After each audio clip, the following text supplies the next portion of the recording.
designers in the world right now. And I work in the monetization and growth area here.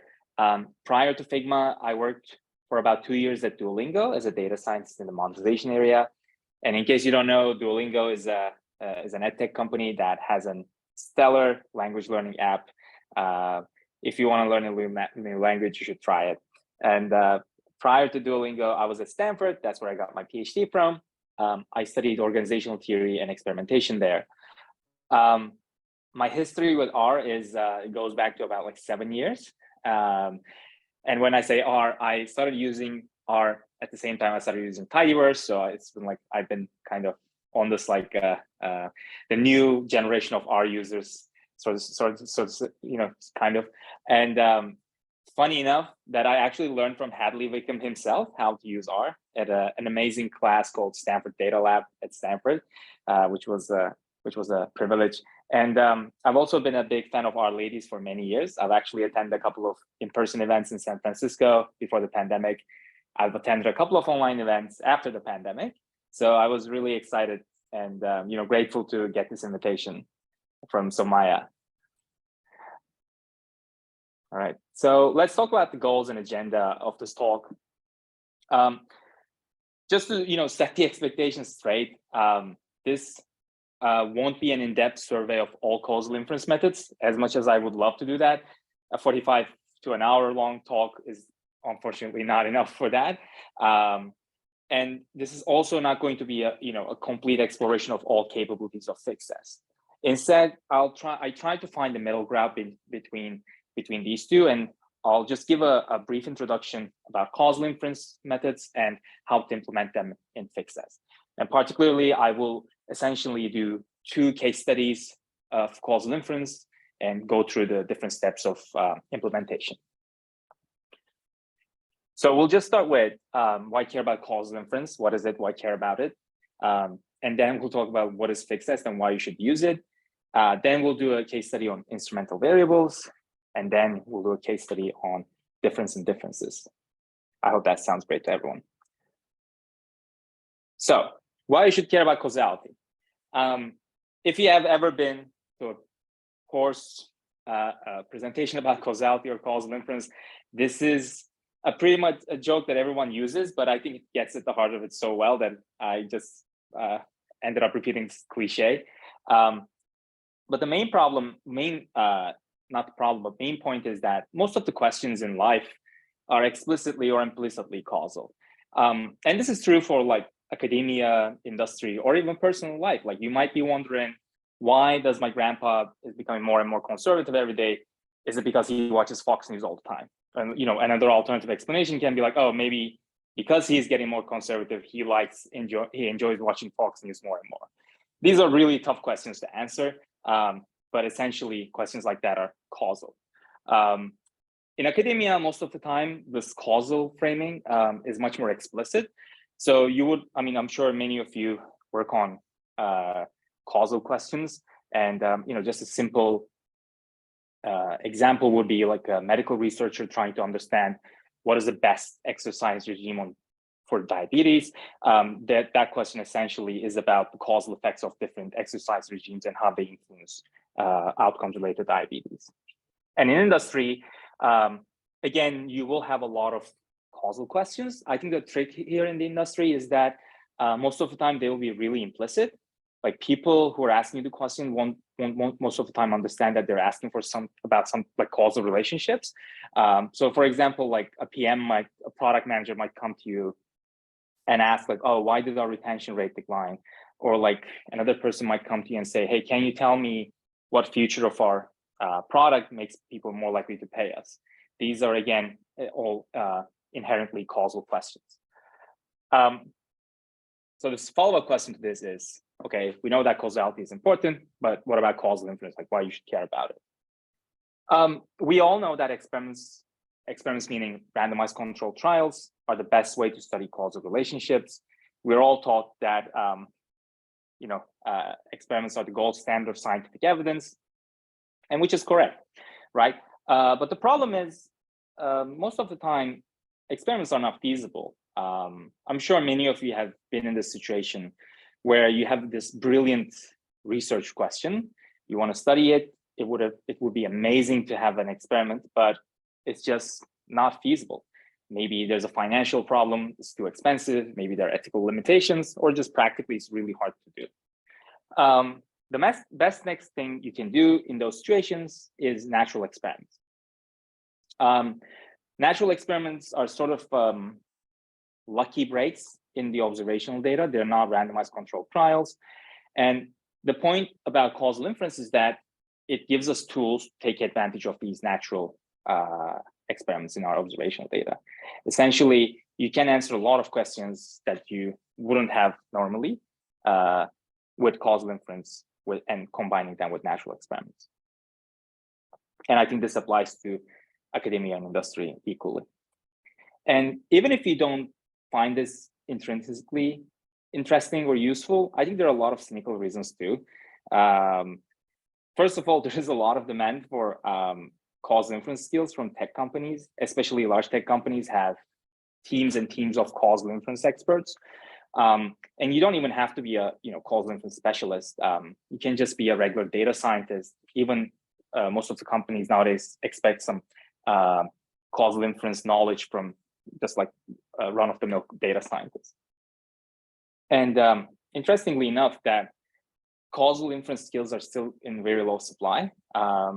This is a relatively new phenomenon, and it hasn't really moved into the mainstream. Like most of the undergrads, even if they get an education in stats or econometrics, they might not actually know that much about causal inference, which makes it a pretty nice skill to have. And I'm not saying that you're going to be a billionaire by knowing causal inference, but at the end of the day, it's not a bad bet, both in academia and industry, to know a bit more about this. All right, so what is fixest and why you should care about it? So fixest is an amazing R package that is designed for you doing estimations using OLS and GLM. For those who are not familiar with these terms, OLS is ordinary least squares, just a run-of-the-mill linear regression, and GLM is generalized linear models like logit or probit. And just to avoid confusion, I have nothing to do with this package. I'm just a happy user. I've been using it for years, but it is created and maintained by Laurent Berge, who is a French economist and who essentially single-handedly created this amazing package from scratch and did us all a great favor. So the reason why fixest is very useful, I think it solves a bunch of problems, some big, some small, in the R ecosystem. First of all, fixest is really good at fixed effect estimations.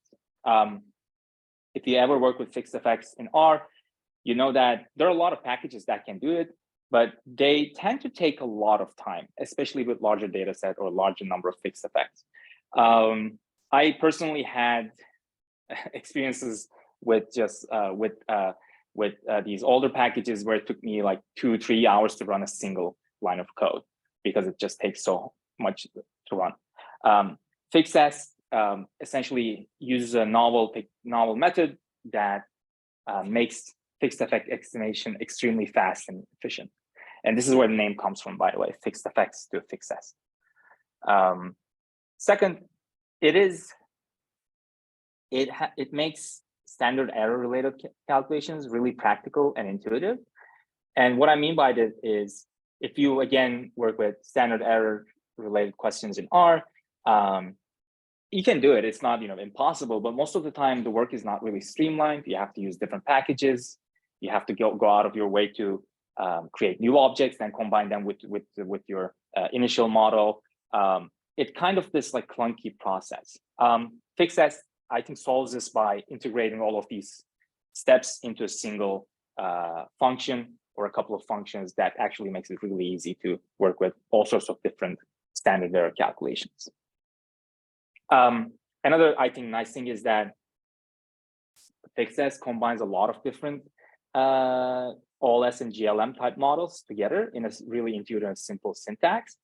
Again, if you work with different GLM based methods in the past in R, you will know that sometimes you will use different packages, and those different packages have different arguments, different syntaxes. So it's kind of it's kind of an annoying thing to learn all of them every time. And this also makes your code more error prone because you probably repeat a lot of mistakes. So fixest solves this problem by introducing some simple syntax that applies to every function. Another thing is it's really easy to access cutting edge methods in this package. I actually use this myself, like a really new methods in diff and diff, which is a causal inference method that was invented in 2022, is just available in fixest. It's extremely easy to use. So if you're in this area, you don't have to really, read the latest articles and code it up yourself. You can just use this package. Oops. And also it has really nice tabling and plotting functions that makes it really easy to communicate your results. But I talked enough about this. Let me just do a little demo. So I created this R Markdown file for this session. And the first thing we'll do is we'll look at fixest basic. I hope everyone can see the Markdown file, right? Okay, perfect. All right, so let me just run the library. Make the font just a little bit bigger, yes, thank you. Perfect. Okay. So first, let's load in data and take a look at it. By the way, if you haven't used this one, Janitor is another amazing package, and clean names is a wonderful function. It just cleans the column names and standardizes them. Highly recommended. Anyway, the data that we're going to work on is about trade volume between different European countries. Every row is a trade relationship between one country to another for a particular product for a particular year. Distance in kilometers gives you the distance between these countries, and euros is the volume of trade. And let's just do a simple OLS, like simple linear regression, to see how fixest works. So the main function you're going to use is FE-OLS. FE stands for fixed effects, but you don't have to include any fixed effects if you just want to run a simple model. Pretty similar to LM function here. You just have a formula where you have the main dependent variable and the independent variable, and then just you feed the data frame into this, and then you can use the e-table function, which is just gives you a really nice summary of the model. And as you expect, we have a constant here. There's a coefficient for the distance. We have a standard error type, which is IID, observations, and R squared. And this is, because it's such a simple model, it's exactly the same as just using LM. And just to prove it to you that I'm not lying, I'll just run this as well. The table itself is a little uglier and harder to read, mostly because of the scientific notation, but it's essentially the same results. So like doing this FE-OLS without any fixed effects is just same as running LM. Okay, so if we want to add some fixed effects to this, it's actually really simple. So on top of the main formula that we already used, we just use this vertical line operator and create a new section where we define the fixed effects. So here we're going to add fixed effects for year and origin, and just the rest of it is just the same. There's this data and e-table argument. So when you run this, you saw that the summary table has changed a little bit. You still have the coefficient. It has changed slightly, but it's mostly the same. And you also have this new section that tells you what kind of fixed effects were used. Also, you can see that the standard error type has changed. Now it says clustered, and it says clustered by year. This is the default behavior of fixest, where when you add a fixed effect, it also clusters the standard errors on the level of the first fixed effect you add. And if you want to change this behavior, like if you want to maybe apply some different type of standard errors, you can just use add a new argument, cluster, and then indicate the variable that you want to use for clustering the standard errors. And again, I'll just play this. You see it's mostly the same, except for that now the standard errors are clustered by origin. There's also this alternative way of doing things, is that you can still just create the model without determining anything. And if you change your mind about what to do with your standard errors, you can add a cluster function argument here in the e-table and just do the same thing. We just get the same result. But the point is that you have this like another alternative way of doing working with standard errors in the summary function as well. And finally, I'll shut up about standard errors in a bit. But finally, you can also cluster your standard errors in different ways. For example, you can do them by yield and origin by using the two-way argument with a recall function. And finally, Bert, can I interrupt with a question? Yeah, of course. From the chat. Lindsay was asking, what does the yes mean? What is the interpretation? For here, for the fixed effects, I assume that's the question, right? So that tells you that which fixed effects were used. I don't think there's any option that says no. So if there were no fixed effects, there will be just like, nothing will be represented here. So if you only had the year fixed effects, for example, like up here, oh, let me just remove this just to show you. If I remove the origin as a fixed effect from the estimation, you'll see that it just gets removed from the fixed effects section as well. Thank you. Yeah. The final thing I want to show is a function that I really like, not a function, but a feature that I really love is this argument called fsplit. So many times we might have a data set where we want to run the same model over and over again on some subset of this data set, right? For example, imagine for this trade data, I just want to run a simple model, but on every different country separately. Normally, the way to do this is you would essentially create maybe a lot of data frames and maybe create a for loop or a mapping function that will go over those data frames one by one. Which is, plausible and you can do it, but fixest has this nice feature to save you some time and energy, where instead of going through all that work, you just tell it to split the data by origin or whatever function, variable you want to use. So when I do this, you'll see that it just runs the same model over and over again for different values in the origin column. So you have a model result for Austria, for Belgium, for Denmark, differently. This can become really handy when you're interested in doing these like subgroup analyses. Okay. So let's start with the case study. And before I do that, are there any other questions? And let me use that time to just grab some water. Okay. Let me go on that. So for this case study, I just made up a scenario that I hope that will be interesting for you guys. Is first, like, imagine that you're a data scientist at a travel company, like something like Airbnb, Kayak, or Booking.com, right? And your team has developed a new feature for early check-in. What we want to know as a company is that, does this new feature make users spend more money, right? Essentially, the relationship that we're interested in understanding is, does this new feature create more revenue for us? However, there's a problem. You can't really make people use this new feature. Like, I cannot force people to do an early check-in or opt into early check-in, right? So this is one of those situations where random assignment, like a randomized experiment, is not really plausible. There might even be legal challenges. So the next best thing you can do, like as a brilliant data scientist, you just say, okay, I'll just look at the observational data. But you understand that there's a problem because people select into using this new feature. Hence, there's bias, right?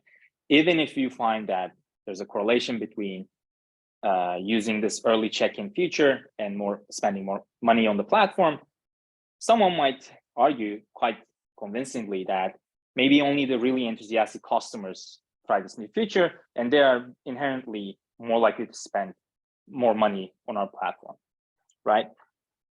So essentially, we have this problem where there can be many unobserved confounders that affect both new feature usage and revenue. And let me just try to demonstrate this with a diagram. If you're not familiar with this, this is a DAG, directed acyclic graph. where a lot of people use to represent causal relationships. I found these graphical approach really useful for myself when I try to tackle problems and for communicating it too. So essentially here, every arrow indicates a causal effect. What we are interested in is X's effect on Y. So we are trying to estimate this, if this arrow exists, and what is the causal effect here. But the problem is, if there's a confounder that we cannot observe, or maybe like a user's enthusiasm, it can be pushing these two at the same time, giving us the appearance of this link here. Maybe an alternative way to think about it is if you want to understand the relationship between ice cream consumption and shark attacks, right? If you look at the data, you will see a correlation, right? But it's really naive to just say, oh, the more you eat ice cream, the more likely you are to be attacked by a shark. Most likely, in that situation, the unobserved confounder is that it's maybe during summer, people are more likely to eat ice cream and more likely to go swimming, hence get more shark attacks are observed, right? So whenever we face with this problem, we have the fundamental problem of causal inference. What can we do? So in this particular scenario, we will focus on how to find an instrument and use it. So as we said, you can't really randomize the main treatment that we're interested in, this usage of this new feature, early check-in feature, but you can randomize an encouragement. Here on this right-hand side, as you can see, there's this early bird check-in section. Think of this as like an ad for this new feature, right? When you open your app, you see that this new feature is promoted on your main page. Exactly. So a new section that invites people to use this early check-in feature. What we can do is that we can randomly show this new section to users and then use that random assignment as an instrument. And for those who don't know what an instrument is essentially a backdoor criterion. So the main definition of an instrument is that it's something that can only influence the outcome through the main treatment variable that we are interested in. So in this case, we know this promotion of this new feature is randomly assigned. Like some people see it, some people don't, right? And it has nothing to do with the unobserved confounders because it's randomized. And we also know that this new this tiny piece on your homepage can only influence revenue through the usage of this new feature. So this is essentially gives us a way to break this problematic part of the causal chain and just get a sense of what happens, get a sense of the causal effect between X and Y. I know this can be a bit confusing and a bit too much if you're not familiar with this stuff. So apologies in advance. Please let me know if you have any questions. I can just move on as well. But yeah, I'm sorry. This is kind of a hard presentation to give because you have a lot of new concepts and a lot of programming stuff. So I'm trying to make this as simple and less boring as possible. But all right, I do have a question for you. So first of all, I really like this example. I feel like I've heard a lot of talks with Mendelian randomization, and I always find that kind of confusing, honestly, and this makes a lot more sense to me. But this is actually going back a little bit, but I think it will help in terms of the context that people are maybe more familiar with. So when you were showing the example before with the fixed effects, when you add in year and origin, what is that doing? Is that the same as like in a multiple regression where we're then interpreting the effect, taking into account the year or the origin, or what does it mean when you're adding those fixed effects into the model? What's your so let me just clarify. What's the interpretation of your estimate of the effect then with those fixed effects as well? So that's a great question, but let me clarify one thing. Fixed effects doesn't necessarily have to exist for a setup like this. Fixed effect is more of a method that you would use, at least in my, for someone with the background of mine, is something you would use in a panel data, in a time series, right? Where you essentially want to isolate time varying or a unit varying sorry, let me put it this way. So imagine this. Let me just give you an example. Let's say we have a data frame of 100 people, right? And we observe these people over time. Like I have 10 time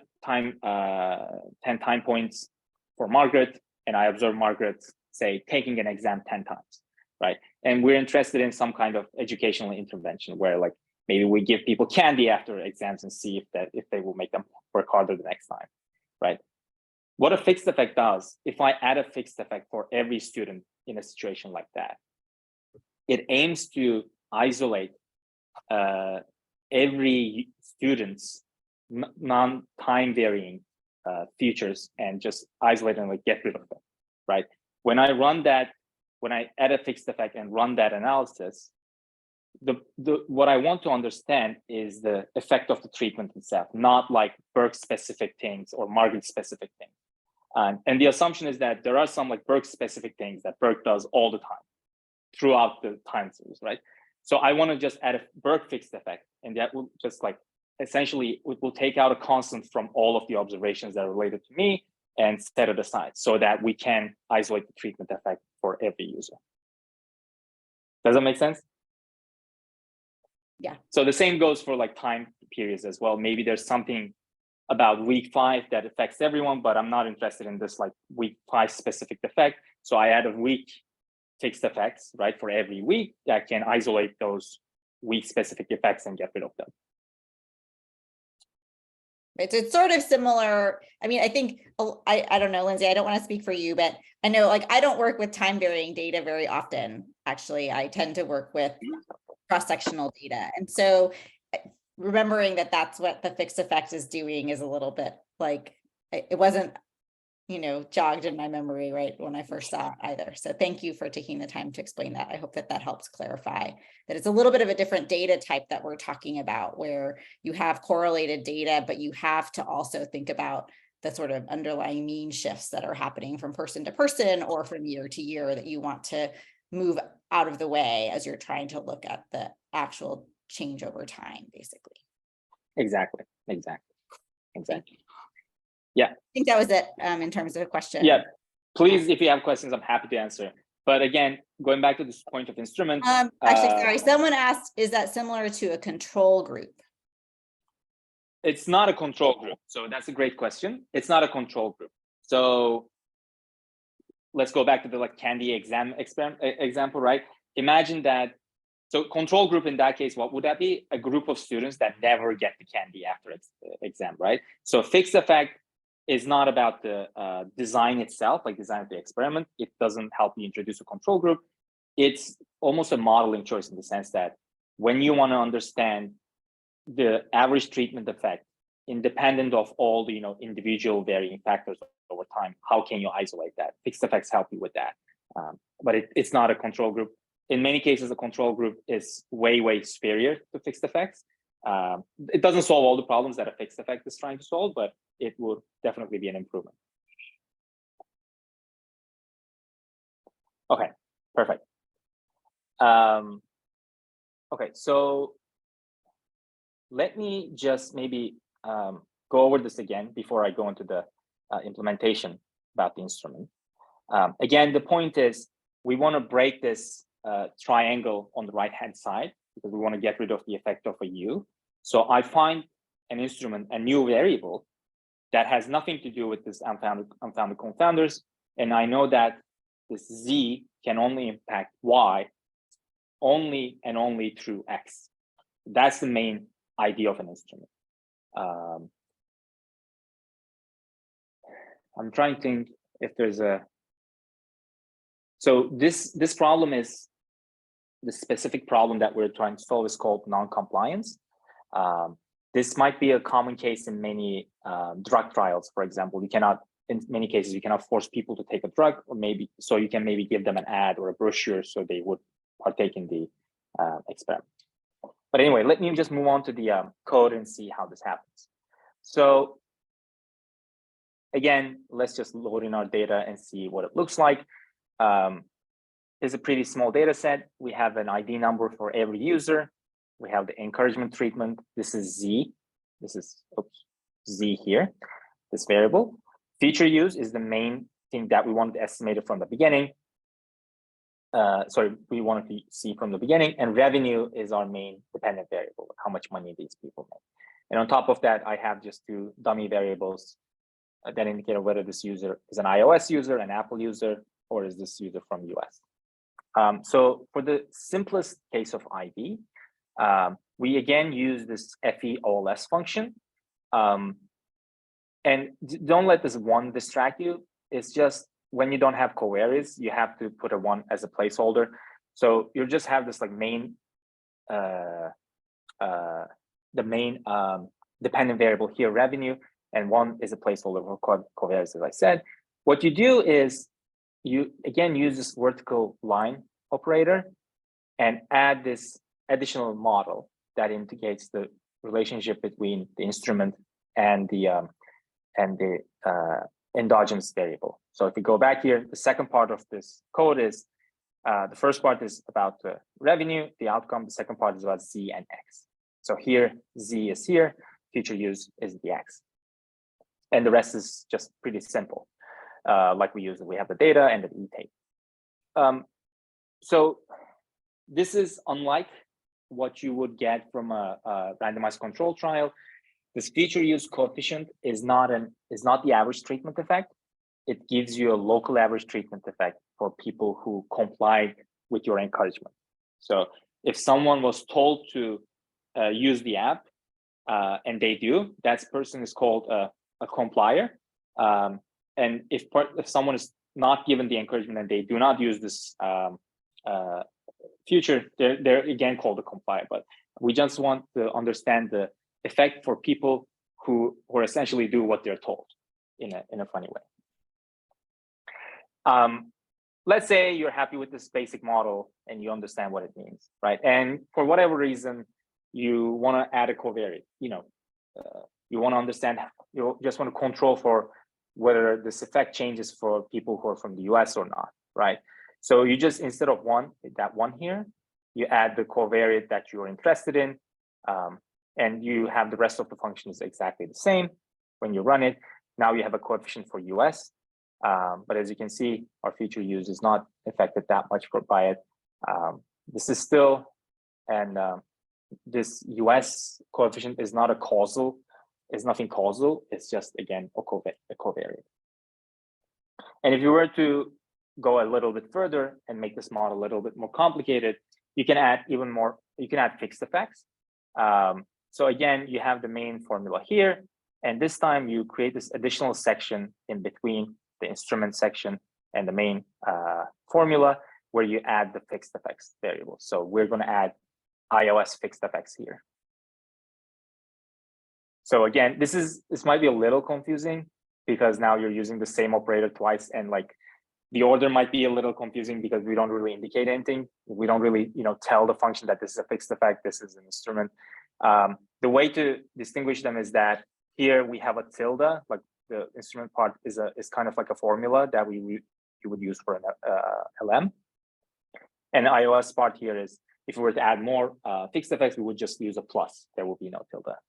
So again, similar to what we discussed before, now we have this fixed effects section here that tells me that we use the iOS use as a fixed effect.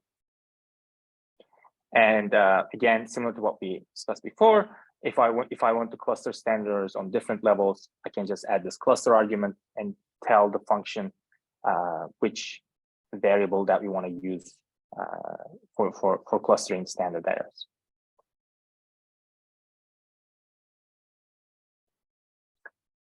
Okay. Again, apologies if this is too much. I'm trying to maybe like trying to do both things at the same time is a bad choice, but yeah, I'm trying to do this like conceptual introduction and the code introduction at the same time. And it's okay if you're confused by this. Believe me, it took me a long time to understand how this is really working. And unless I think you're like an amazing genius, I doubt that if this is your first time seeing this, you will get it right away. But when it makes sense, it will make sense completely. It's just like you have to kind of think about it a little bit. But anyway, unless, are there any questions? Unless I'm going to move to the second case study. I can't see the chat, by the way, so no, perfect. No questions. Okay, let me just. Okay, let's keep going with the same imaginary context. Imagine that, you know, you've done this analysis, you presented, everyone applaud you, you got a bonus, and life is great. One morning you wake up and your Slack is going crazy, you're getting a million emails. Turns out there was a bug in the rollout of the experiment. Like, turns out everything was fake. This encouragement design, this essentially is promotion for this new feature, failed on all Android devices, but worked perfectly fine on iOS Apple devices. Now your manager says, you know, maybe we should invest more time in this. Does this like encouragement even make people use this feature? So I'm kind of doing a pivot. Now the main question that we're trying to answer is, does this encouragement work? Like, does seeing this ad for this new feature actually lead people to use the feature more or less? But again, there's a problem. As I said, everyone on Apple devices saw this ad, but no one on Android saw it.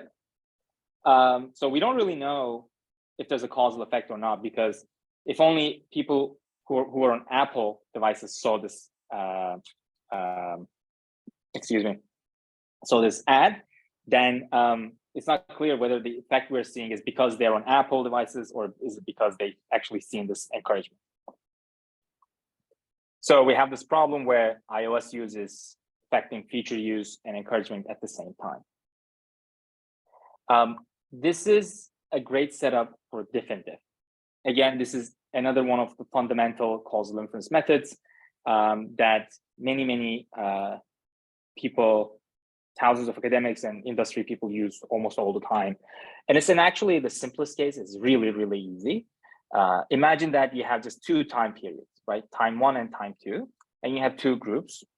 Let's say P1 is Apple users and S1 is Android users here. The assumption here is that, the idea here is that, let's say they already have an existing difference in some outcome that we're interested in. Let's call this part A, right? If nothing were to happen, the assumption is that that difference would have stayed the same in the second time period. But we introduced a treatment to this P1 group, the Apple users, that caused our results to change by this additional B amount of units, right? What we are interested in is the difference between this dashed blue line and this new red, the second point in the red, second red point, which is what would have happened if Apple users didn't receive this treatment. And this is, as I said, both conceptually, it might be still confusing, but mathematically to estimate this is super simple. And diff and diff allows you to do many things. This is a great way to handle, again, time series where you need to take advantage of treatment timing. And also when you have a control group is even better, because here the group that didn't receive the treatment acts as a control group. And the difference from a randomized control trial is that in a randomized control trial, you would have essentially two random samples that are identical to each other, right? But here the problem is we know that they're not the same. Like one is they use different type of phones, different income levels, and all sorts of things. But again, I'm making the assumption that they had a difference, and those differences would have stayed more or less the same over time if it wasn't for the treatment that we introduced. And also the nice thing about diff and diff is that this can be extended to dynamic settings where you can actually examine how the causal effect evolves over time, which is I found really cool. So let's do another demo. The simplest diff and diff case, for the simplest diff and diff case study, let's load in the data first and take a look at it. So we have the number of times a person uses the feature. We have the normalized age of the user. We have the user ID. We have different time periods. So you'll see that the same user is observed many times because we observe the same person over different time periods. Post is a binary variable that indicates whether this observation is after treatment or before treatment. And treated group tells you if this person is in the group that will eventually get treated. So we'll, again, just do a really simple setup here. Instead of looking at all time periods one by one, we'll just collapse everything to before and after. So similar to the graph I showed here, we'll just have one time period that is before and one time period that is after. And for those who have ever worked with diff and diff, this is the most common way to set up a diff and diff, in the sense that this interaction will give you the treatment effect. I'll just show it in the summary table in a moment. But on top of that, we have two fixed effects, one for ID, essentially we have a fixed effect for every user, and one for periods, for different time periods. And as we kind of discussed like 10 minutes ago after Margaret's question, these allow us to get rid of time invariant or user invariant results that we want to isolate and get rid of, right? And on top of that, there's this, it is also really common to cluster the standards on both ID and period, because we are observing the same people in different periods multiple times. Sorry, so let's just look at. Can we take one quick step back? Yeah, of course, of course. The question that you're trying to answer here is whether or not the treatment has an effect on the number of features used, or what? Sorry, sorry. Right. Maybe I made that. You go back to the, or just, yeah. So how does it apply to the? Yeah. So the main outcome variable that we are interested in is the number of times a person uses this new feature, right? Whether you actually did an early. Okay, so the count of times that they use the exactly. So exactly. It's not this like is kind of different. Exactly. Like you could have used it like 10 times, one time. You could have used it in different time periods, right? And but the encouragement is still 0 or 1, whether like you are in the treatment condition or the control condition of this encouragement experiment that we designed, right?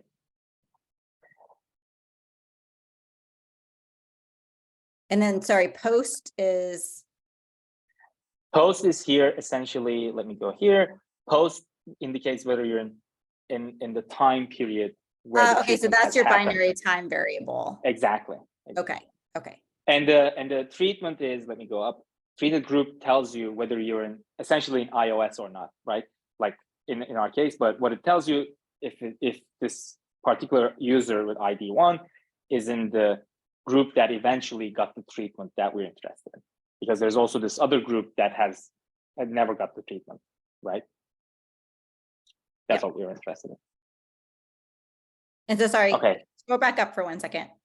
So scroll back up for 1 second. Okay, Here? so what you're trying to say is sort of looking at the feature use for the post 0 versus post 1, the difference between the sort of feature use in the pre versus post, if that difference is different for people who receive the treatment versus didn't receive the treatment. Exactly. So the idea here is the names difference and differences comes from, there's a difference here and there's a difference here. Like you want to get the difference in these differences. Right. So there's already a difference between the iOS users and the Android users, right? But what we want to see is the pre-post difference different for the iOS users compared to the Android users? Exactly. And even more similar, a simpler case would be that imagine that I have no Android users, no essentially control group, right? And in a case like that, what you can do is like do a pre-post comparison. What like this having this control, like sort of this like control group allows me to do is that, like I know that whatever happened is not just because like something in time has changed in these two different periods, right? I can still use this group to say, okay, this group stayed the same, which tells me if nothing like a treatment didn't happen, the first group would have stayed the same as well. Okay. So, and sorry, no, you can go back to your code again. No, please ask away. So Because someone was asking again about the fixed effects question, right? And so let's see, can you scroll? What did you use? You used ID, right? So the idea is, so here you're using ID and period as fixed effects, right? And again, what does that mean? How is it different for just from like controlling for those variables in a regression model? Sorry, this is not easy to explain, and you're doing a great job. No. It's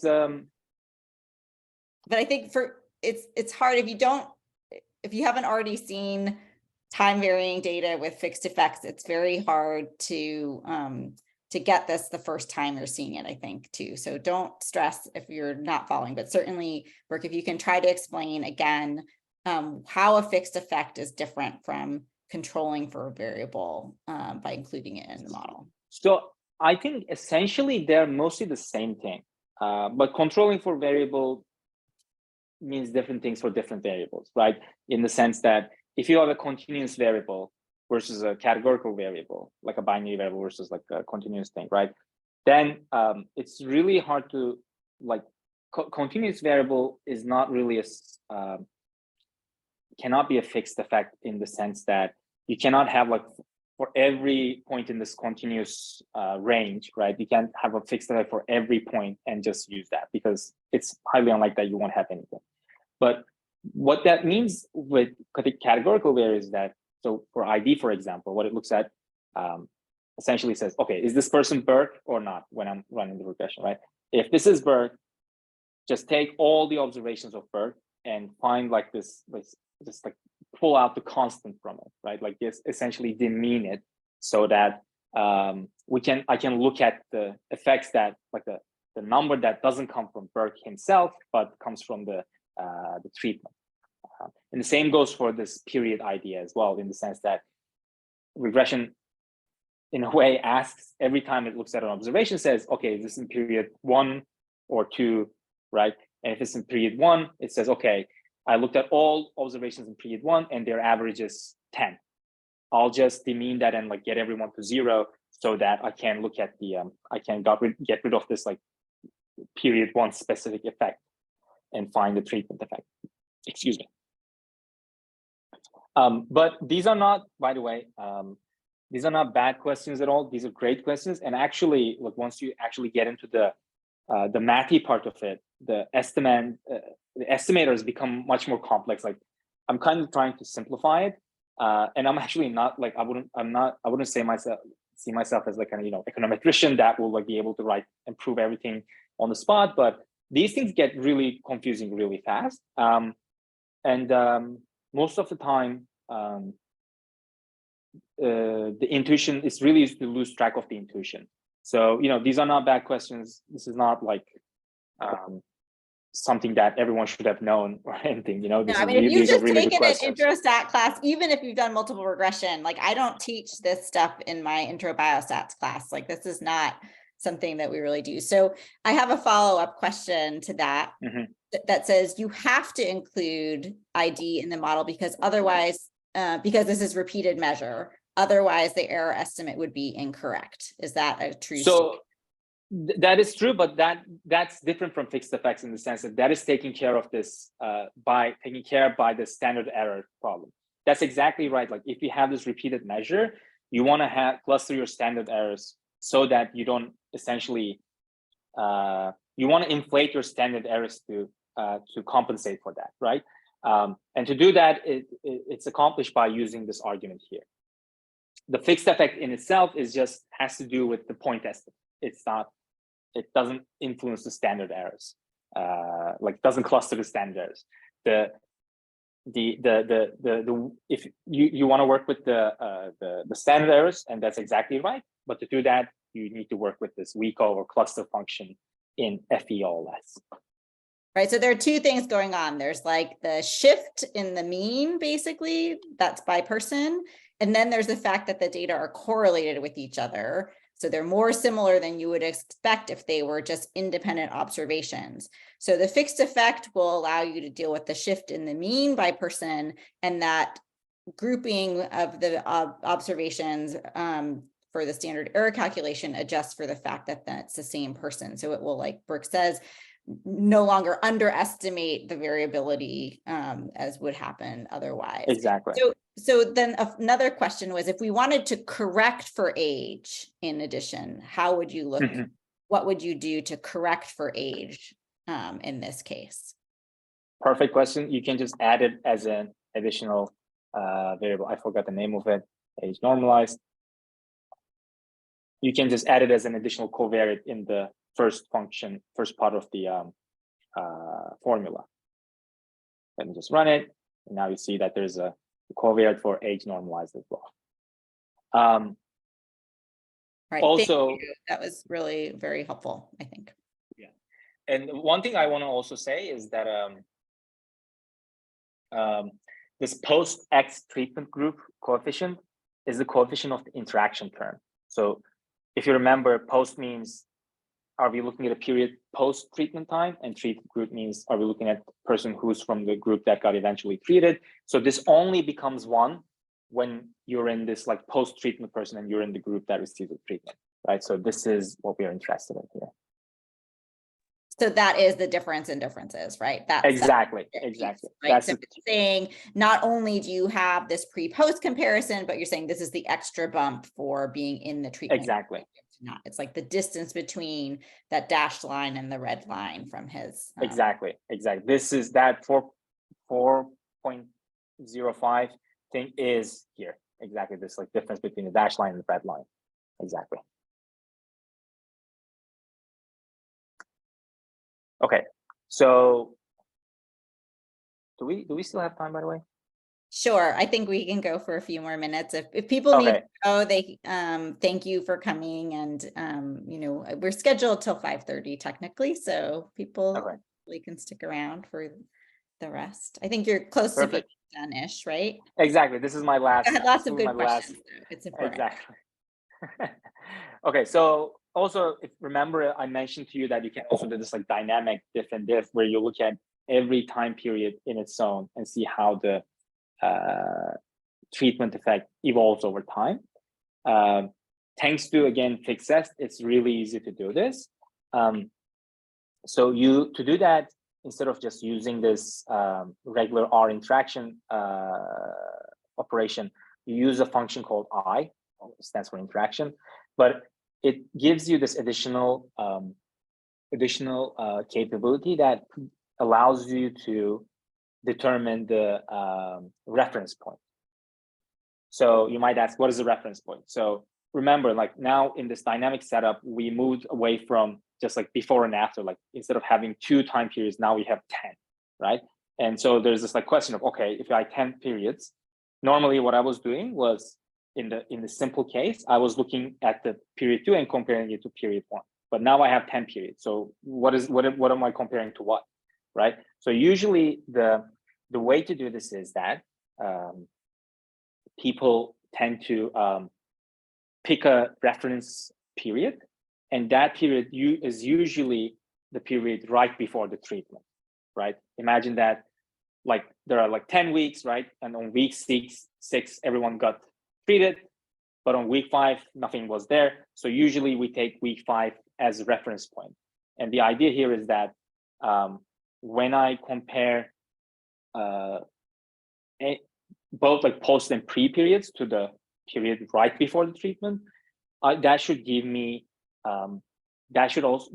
like 2 how should I put this, tools to work with. The first one is it tells me whether if there's a treatment effect compared to the week or period prior to getting treatment. The second one is it also tells me whether something funny was happening in the previous periods. And I'll just run this and show you the graph, which will make it much easier. And before I do that, like if you run this, use this I function, you'll just get a result that looks a little different. Now, instead of just like having post and treated group, you have treated group and period. And here in this case, our base reference group is 5, as you can see here, but 5 is not here because it's essentially the intercept is gone. We don't have a coefficient for it. The nice thing about fixest, another nice thing is this function called iplot. You can just get a fixest object and plot it with just a simple function. And it shows you how effect changes over time. So again, as you can see, the period 5 here, because its baseline is 0, because it's compared to itself, right? What we want to see first, essentially, I mean, in general, what we want to see is this like elbow-shaped trend, right? There's this like flat effects prior, because there was no treatment, so we don't expect anything to happen, right? But after the treatment happens, we want to see this gradual change in the outcome we are interested in, which tells me, like, for example, let me just go over this one more time. So the point estimate you see for period 8 is this is the difference in the outcomes we observe in period 8 compared to period 5. And again, period 5 is the period right before treatment. So we expect everyone to be, we don't expect anything funny happening in terms of effect sizes anyway. Sorry, just to confirm, I think you just said this again. So the recommended or good practice for choosing the reference point here, you said, was the time period right before treatment. So you want to see exactly that's the like before, and then everything relative to that. Exactly. This is more of a convention, like it's just logical to do, because you don't want to pick something so further away that, when you're comparing these, if you want to if you compare these two, there are like so many periods in between now, there might be a lot of things happening. So the idea is that you want to pick a period that's not affected by treatment, but also as close as possible to the period you actually want to measure. And again, like this, the left-hand side serves almost like a placebo test. Like we shouldn't see an effect here, and we don't, so that's good news. And this right-hand side is where we actually expect to see the treatment, and we see it. I have a quick question. Mm-hmm. So what happens if you do see an effect before period 5? What do you do then? I mean, that doesn't mean that there's something wrong with the code or the model itself. Like there may be then the data or your theoretical setup coming to the diff and diff was wrong. Maybe something else happened, right? Imagine that this period 3 thing was just like spiked, right? Then it tells me that something has happened in week 3, period 3, that only affected iOS users or like the treated group, right? So that is there is no easy answer to what went wrong. There might be a million things wrong there, but I think you want to catch that sort of thing before you go into the publication process or like go to a presentation, right? Because that's the sort of thing that can invalidate the whole analysis.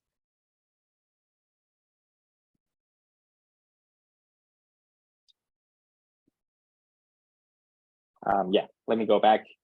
Let me just wrap up. I know we're out of time, so I'll just make it really quick. So the point I wanted to make here is that causal inference is a really powerful tool. And I'm sorry if the conceptual introduction wasn't great enough. I'm not like a medical scientist. I come from more of an econ background, so terminology or the tools we're used to might be different. But I think there's a lot of benefit in like learning about these tools. Even like a simple understanding of these designs can help you a lot. And if you actually like this stuff and want to go deeper into this, there is just like this amazing, like a massive amount of work that you can read. And I just put this DAG here as an example, like compared to what I had with like 4 points and like 3 arrows. This is just like, you can have something like this where like the estimation and, both theoretical understanding and the mathematical estimation can become really complex. The two methods that I just discussed, instrumental variables and diff and diff, are pretty popular, but they're definitely not the only ones. There are many other methods that you can implement. But also, I want to say again, fixest is a great package. Even if you don't work with causal inference, even if you just do like simple regression or fixed effects models, I think it's really useful and very well designed package. Like as you can see, like I didn't do it in one line of code just to make it more readable, but you can essentially implement these like complex analyses just one line of code, which is really powerful. And also like on top of these, Oh, sorry. Right. Lindsay read my mind with her question. Can it handle random effects? I was going to say maybe not since it's called fixest, but I guess that's my question too. I was going to ask. I have not done that. Probably. I'm not sure though. I don't have the answer for that. All right.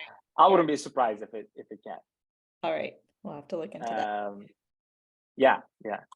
And I just want to finish. I mean, hopefully I'll share this so you can actually click the links. But if you want to learn more about causal inference, there are amazing resources out there nowadays. These first two are the best, I would say. They are books, but they're also available for free online. They all have R code and all the conceptual explanations for all the methods that you might be interested in. So highly recommend to take a look at them. There's also another open course about program evaluation for public service. It also uses R. And the Book of Why is written by Judea Pearl. He's like one of the grandfathers of causal inference. He has a Turing Award and all that fancy stuff. This is more of a conceptual book where it's designed for people who are just learning about causality. So there won't be like any R code in it, but it is still like a nice read if you're interested in this stuff. And also there are any other great R packages that I use a lot for causal inference. RD Robust for regression discontinuity designs, Half Moon for propensity scores and matching type of questions. And there's also this DID, which is a diff and diff package, which is also great. And it has even more advanced stuff for staggered treatment assignments, which we haven't covered. And I'm glad we didn't, because that's when stuff gets really complicated. But yeah, thank you very much. As I said, it was great to have this invitation. And yeah, let me know if you have any other questions, or you can also email me whenever you want. My email address is here. All right. Thank you so much, Burke. That was really a wonderful presentation. Soumya, thank you for inviting him. I think I'll stop the recording and then I'll see what I can do about making it easier for people to